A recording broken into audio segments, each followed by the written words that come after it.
Hey gang, Bronco Carl 92 here.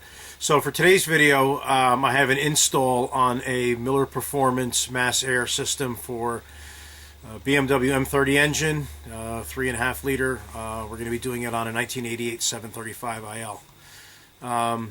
This video originally was just supposed to be an install video and a precursor to doing a turbo kit on the car, but as things progress, you're going to see that I had some trouble with Miller, and well, just watch the video and you'll see what happens. So this is my 1988 BMW E32 735 IL. It's gone about 394,000 miles. It's been in our family for its entire life. And it's pretty much stock except for these E65 wheels that are on here.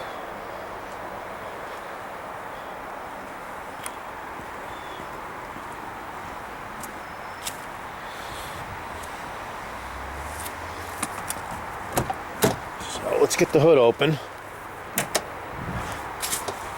And everything works on the car, including the air conditioning and the heat and everything. So, and here's our engine bay. So we're going to be replacing this vane style airflow meter with the Miller mass airflow conversion. The only thing we have to do besides removing this and the bracket underneath is we have to go in here and remove the DME, do a little bit of wiring change, and putting an EEPROM in the DME. So let's start by getting the DME and getting that prepared.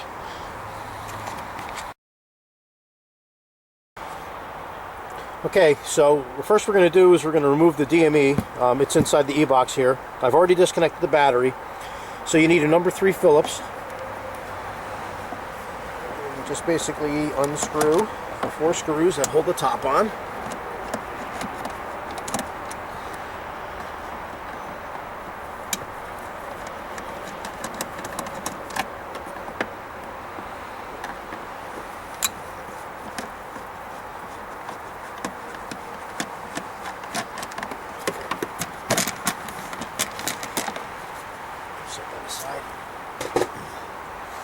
This is our DME here. So you lift the little lock there, you pull the harness out of the way, and then we need a 10 millimeter. Take those out.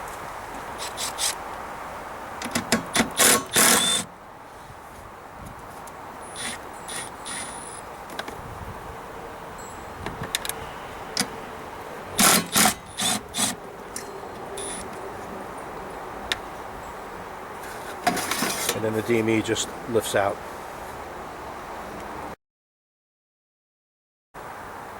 Alright, so the next thing we need to do is we need to disassemble this connector so we can add a 12 volt signal wire to the MAF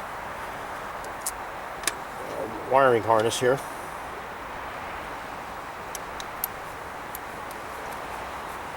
So you use a number 1 Phillips on these.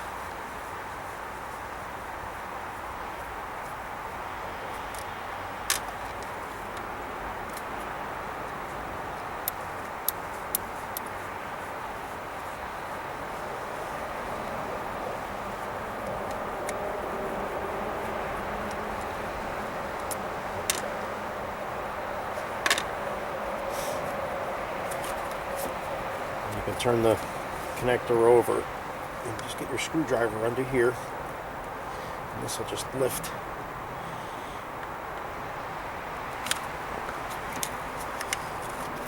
And we'll pull the harness cover back. And what we need to do is we need to find the wire that goes to pin 12, I believe.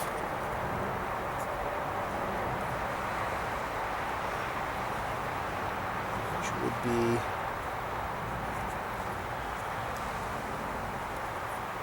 this gray and white wire is right here. So we're going to clip this off, and then we're going to locate, should be a red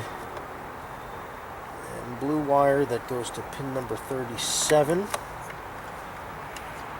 and we're going to splice that in there. So let me get a pair of wire cutters and a stripper, and we'll get onto that.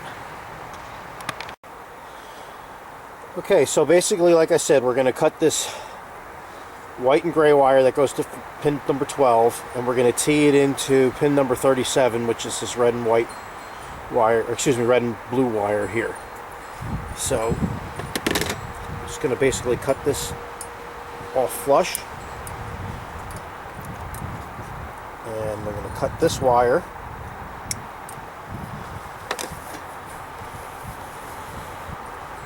And we'll slide a piece of, let's get these two wires together first of all.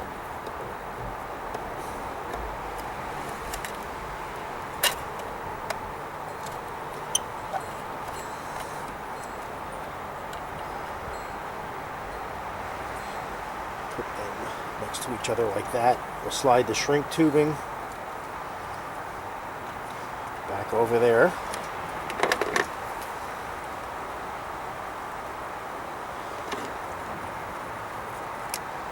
Soldering iron started.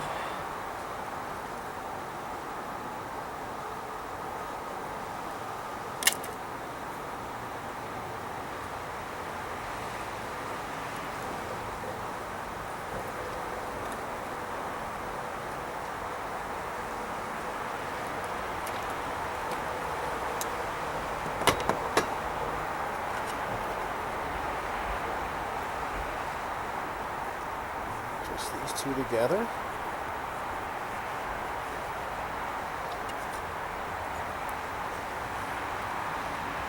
Join them.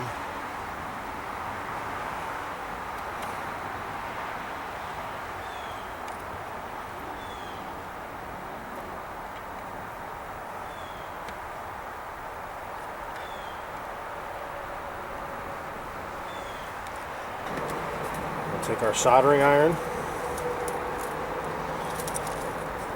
This is a neat tool. This is a cordless soldering iron from Milwaukee. I love it. Hook up our connection.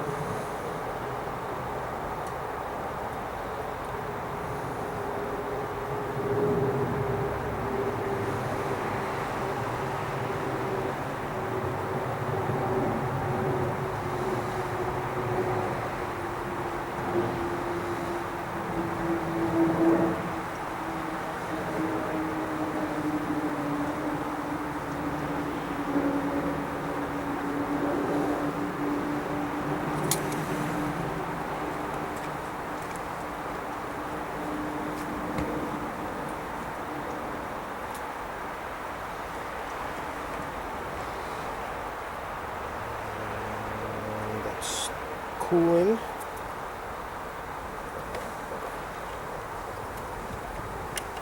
Slide our heat shrink over the joint.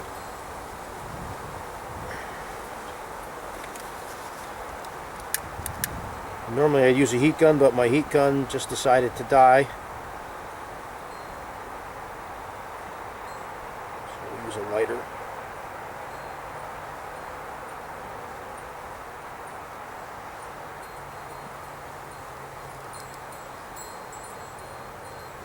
This is marine heat shrink I've used on here. It's got some glue in it. It'll keep the connection nice and watertight. And that's that. That's good. So now we just have to reassemble our connector. Don't forget to put the gasket back in place.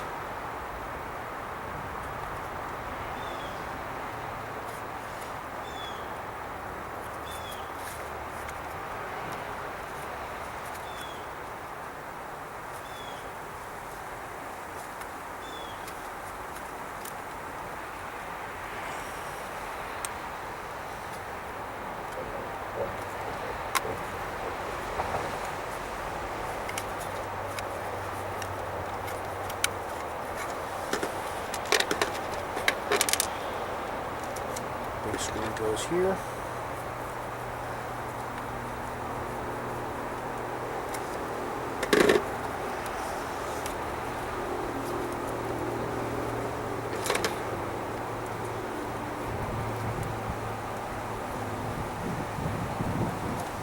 extreme relief.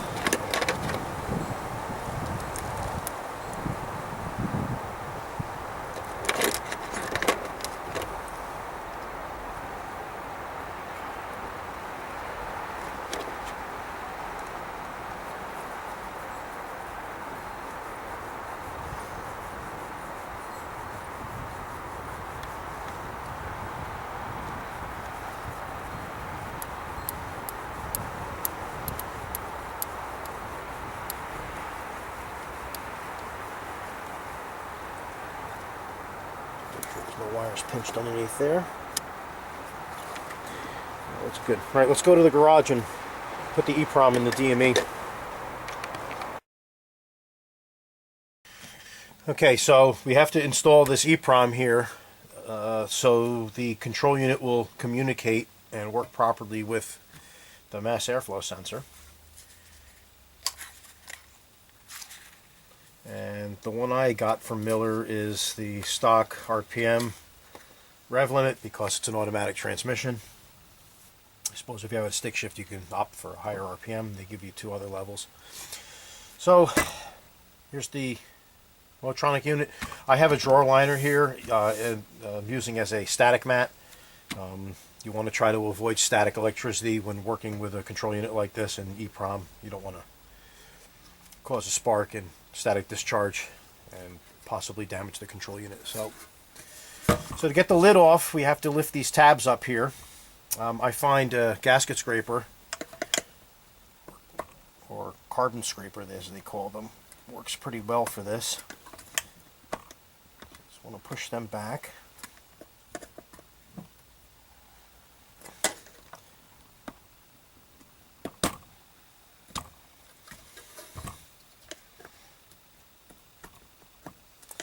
You don't have to bend them up that far because, at least the ones in the back here.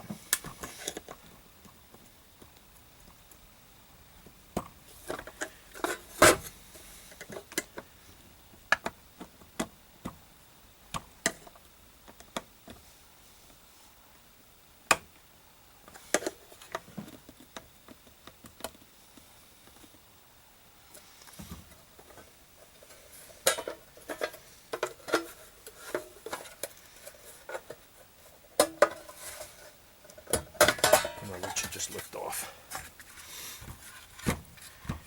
Here's our EEPROM. Has a little locking cover on it. Just get a small screwdriver and pop that up like that. Now you need to note the orientation of the EEPROM. If you put it in backwards, it won't work. So there's a little notch here that goes towards the front.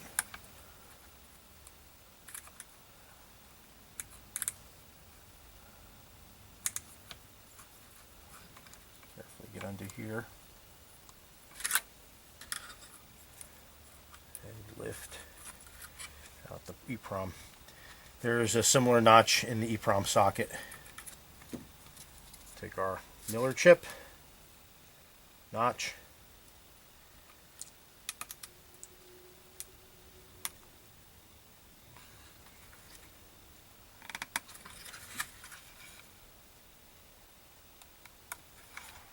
carefully push in place.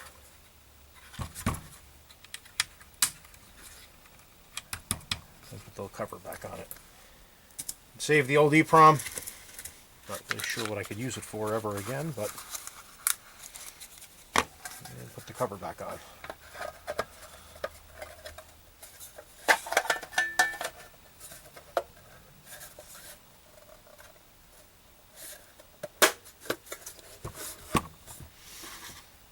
And you can just take a pair of pliers and just push these back down.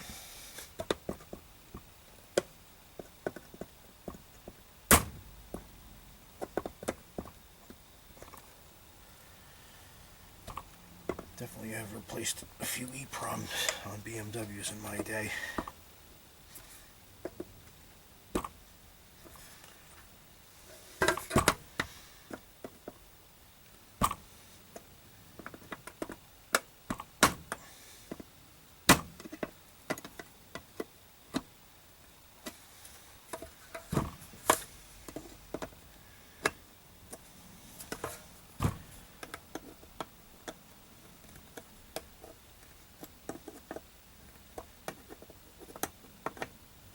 Good.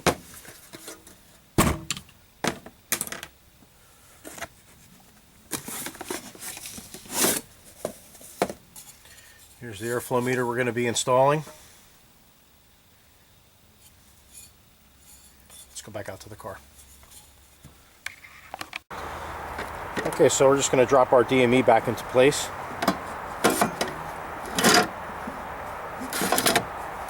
Backwards.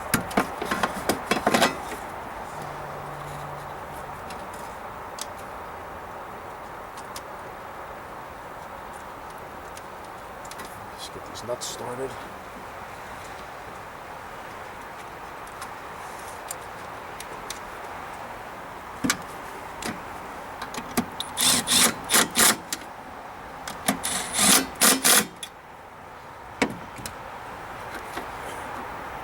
Reconnect our harness. Locked in place. We install our e-box cover. We just want to make sure that you engage all the rubbers. You don't want that to leak.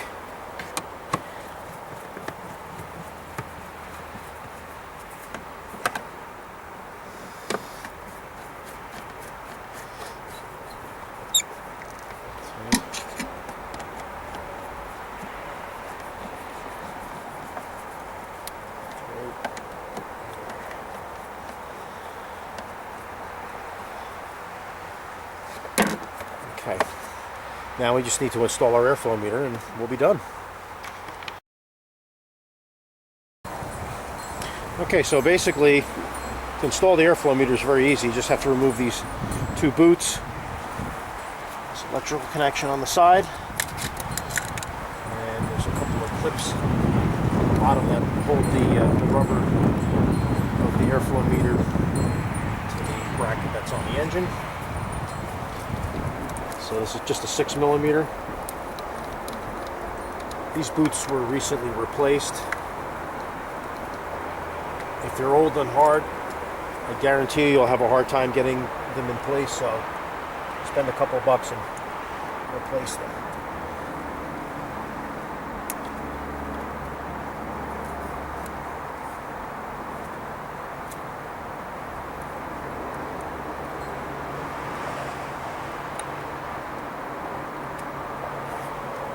So these little clips here are what hold the airflow meter in place.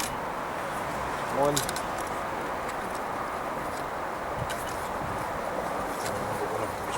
Cotter pin tool. Should make this a little easier.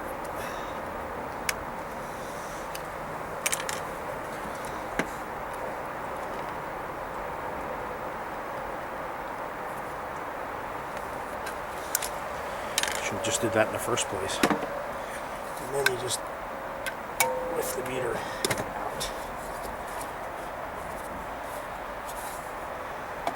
As I had mentioned, one of these was broken. It's not. I'm going to take this bracket off. It's not really necessary anymore.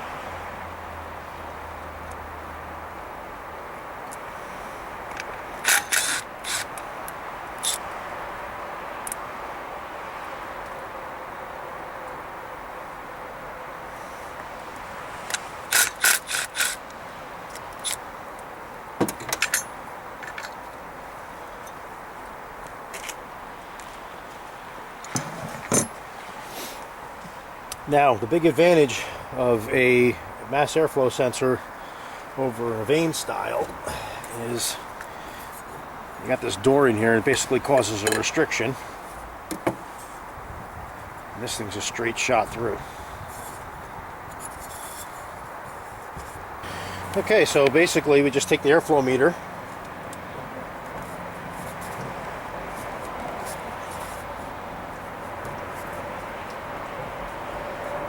install it just like this.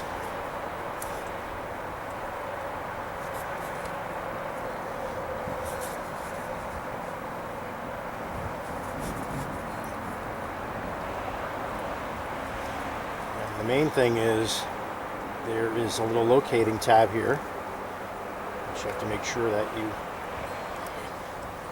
plug in properly. And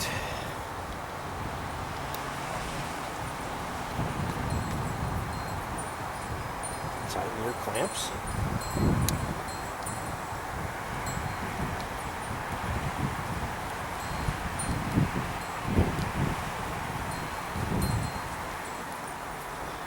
This looks like it could use a spacer or something in there. Of course, it's a little large, but that's that. So now all we have to do is just connect our battery and start it up and see how it runs.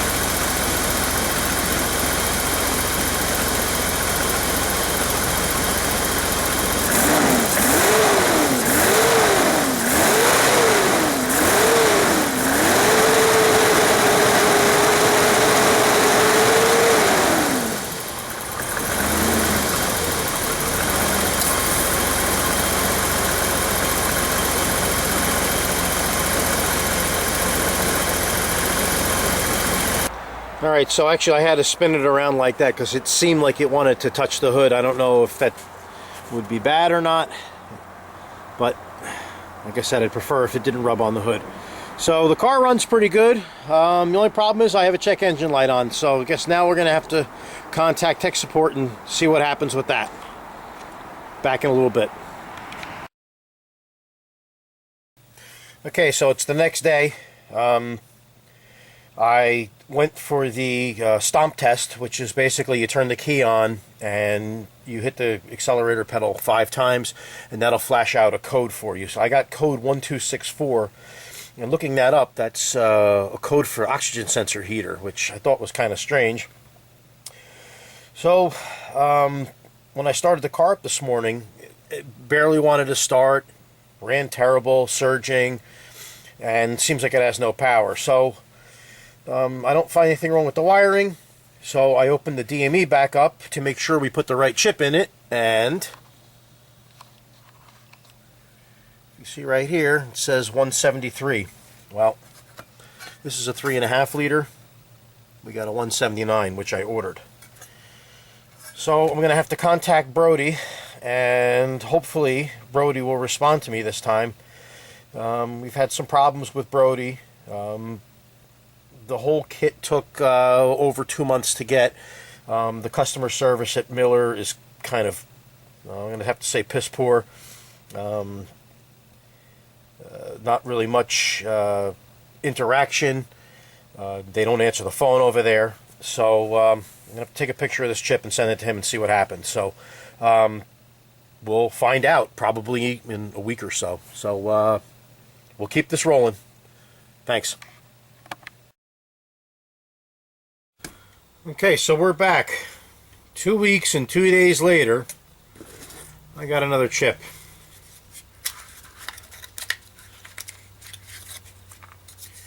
And that one is the right chip.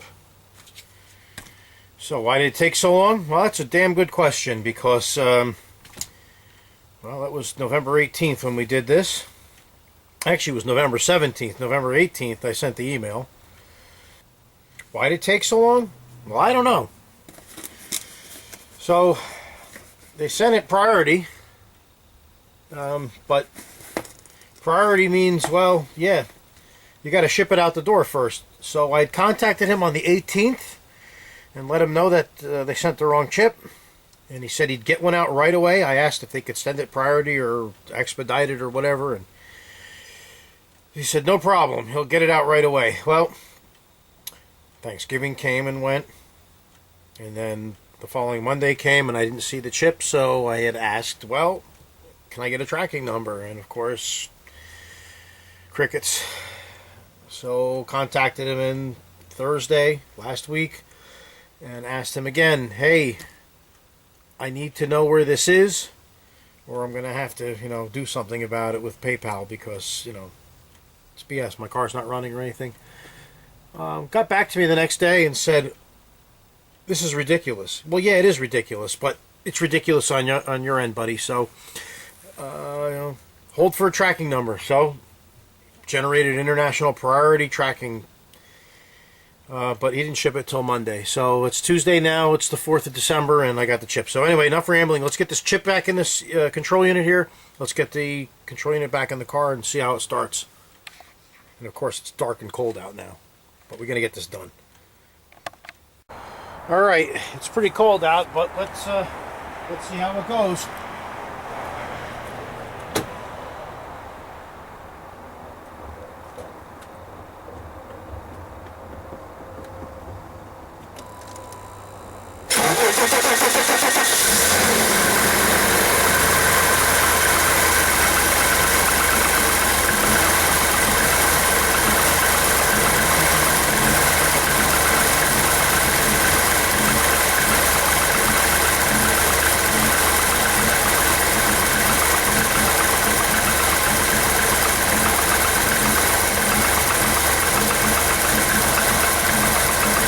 I guess considering that the memory is dead on the thing and it's 34 degrees out, that's actually not a bad cold start. So we're going to let it warm up a little bit and we're going to go for a rip. Alright, the car runs pretty good.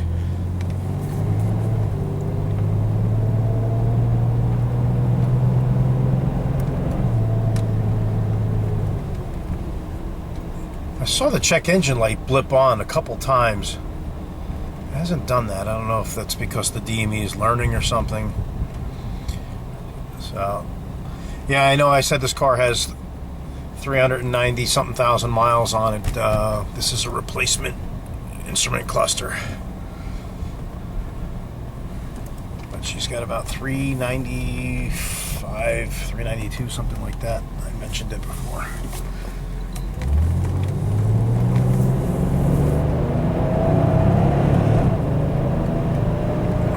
So it does run pretty good. Much better than it did before. I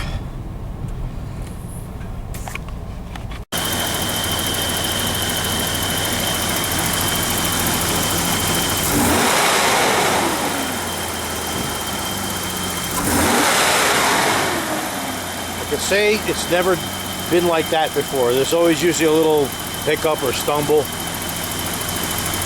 A little lopey, but I don't know an M30 that isn't, so.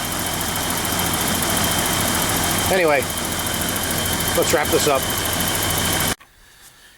Alright, so to sum up, was the mass air conversion worth it? For the performance, I'd say yes. For the aggravation, absolutely not. What kind of aggravation was it? Well, let's explain that. So I ordered this mass air kit on August 21st. October 7th, a shipping label was created. I had asked a couple times where the product was. No answer. No answer. Then, oh, we had a problem with the powder coater. Well, if you didn't have it in stock, why did you sell it? So, as compensation, I was promised my money back for shipping. We'll get to that. So, October 23rd, it was finally shipped. And it was delivered on October 31st. Now, it came from Canada, Vancouver area, and I'm on the East Coast, so the shipping time I understand. So somewhere between October 31st and I'm going to say the middle of October, I finally got my shipping refund. Excuse me, the middle of November. I was traveling for work and I had some stuff to do with my family, and I've been working in the garage out here. So I finally got to installing this on November 17th. And that's where we have the footage from. And as we see, we had a check engine light and it wasn't running properly. So I sent an email on the 18th explaining what was wrong to Miller. And they got back to me and said, yeah, we'll send you a new chip right away. Well, that came and went. So Thanksgiving came, went, the weekend went by, Monday, I inquired again, and he said, excuse me, there was no response. So finally on the 30th, I finally got a response out of him, and he said, yeah, we're going to ship one out. Sent me a priority mail, or priority international FedEx label. Tracking information. That was on a Friday, so hey, figured I'd get last Saturday. No. Monday they shipped it, so I just got it today, and I installed it today, and it works. So for the $400, well, like I said, it was worth it for the performance, but not so much for the aggravation. And sadly, I started this whole project because I want to put a turbocharger on this car. We was going to put one of the old Cummins turbos on there, an HX35, and basically make the car into a 745. But I think at this point, I don't want to give Miller Performance any more of my money. And quite honestly, after they see this video, they're probably not going to want to do any business with me either. So they're the ones that provided this. They also provide the a tuning package for turbos and a tunable chip. So anyway, it looks like that's off the table now. So anyhow, Miller Performance, nah. Anyhow, thanks for watching Bronco Carl 92, and hopefully we'll see you again. Take care.